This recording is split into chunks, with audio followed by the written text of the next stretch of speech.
I got so much motherfucking design on right now. Break it down, bring it back, make it clap. I got 3 old thoughts, new block, where that day. Bitches on my line, and you know they come straight. Hold up, what it not, 45, scope it cash like whoa. How you fucking with these hoes up? Nah, di sini kita masuk ke topik pembahasan kita, yaitu Dynamic Host Configuration Protocol atau DHCP. Nah, di sini sudah dicantum pengertiannya. DHCP merupakan protokol client server yang digunakan untuk memberikan alamat IP kepada komputer klien dan perangkat jaringan secara otomatis. Dalam pengamatan manual, admin harus memastikan setiap IP yang diberikan kepada semua host. Kita lihat di sini, ia mendesain IP address, maka harus dicek secara manual, diinput secara manual. Nah, tidak boleh terjadi sampai pada 2 alamat IP yang sama, sehingga maintainers-nya kemudian diupdating semua juga membutuhkan effort yang lebih besar. Terlebih apabila nanti ada banyak sekali inverse yang terhubung, solusinya adalah menggunakan DHCP server. Nah, menggunakan DHCP, alamat-alamat IP annex kemudian default gateway dapat diassign secara otomatis oleh DHCP server. Nah, selanjutnya kita masuk ke dalam cara kerja DHCP server. Bagaimana cara kerja DHCP server itu?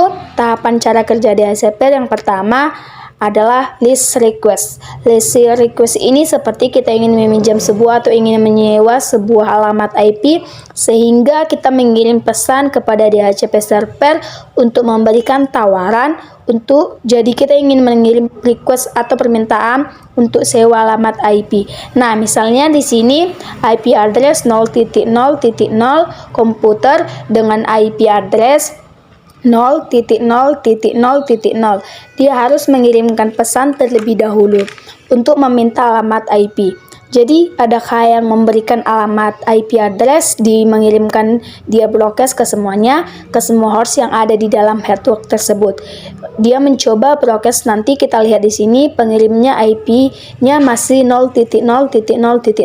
Letaknya masih belum punya IP address. Kemudian untuk menerima dikirimkan ke alamat broadcast, sehingga semua pesan di permintaan alamat tadi dikirimkan ke semua host dalam network tersebut. Nah, selanjutnya kita masuk ke tahap berikutnya, yaitu list after. Apa itu list after? Nanti DHCP server akan memberikan penawaran. Sebelum memberikan penawaran, DHCP server akan mengecek ke tabel DHCP server itu sendiri. Nah, letak tabelnya kita lihat di sini ada IP address, subnet mask, default gateway. Soalnya kita lihat 2 teratas sudah terpakai, dan yang terakhir itu adalah alamat yang tidak terpakai, sehingga nanti bisa ditawarkan. Nah, DHCP server kemudian memberikan pesan penawaran kepada komputer dan host yang tadi sudah mengirimkan kepada komputer yang tadi sudah mengirimkan permintaan atau request.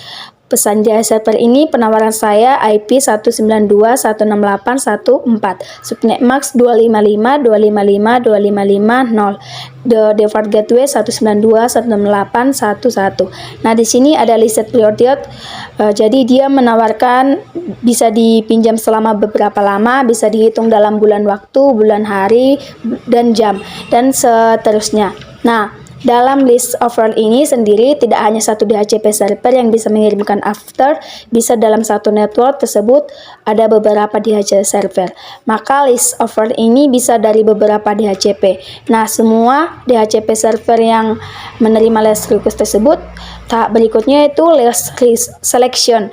List selection ini adalah tahapan si host yang request tadi memilih mana alamat yang dia gunakan. Biasanya adalah alamat yang paling cepat sampai, jadi balasan atau offer yang paling cepat sampai. Nah, di sini teman-teman bisa lihat saya terima balasannya, kemudian dia mengirimkan pesan ke DHCP server yang memberikan offer tadi. Kemudian DHCP server memberikan pesan atau kesepakatan. Saya dikirimkan ke access, dikirimkan, maka IP address nanti akan berubah.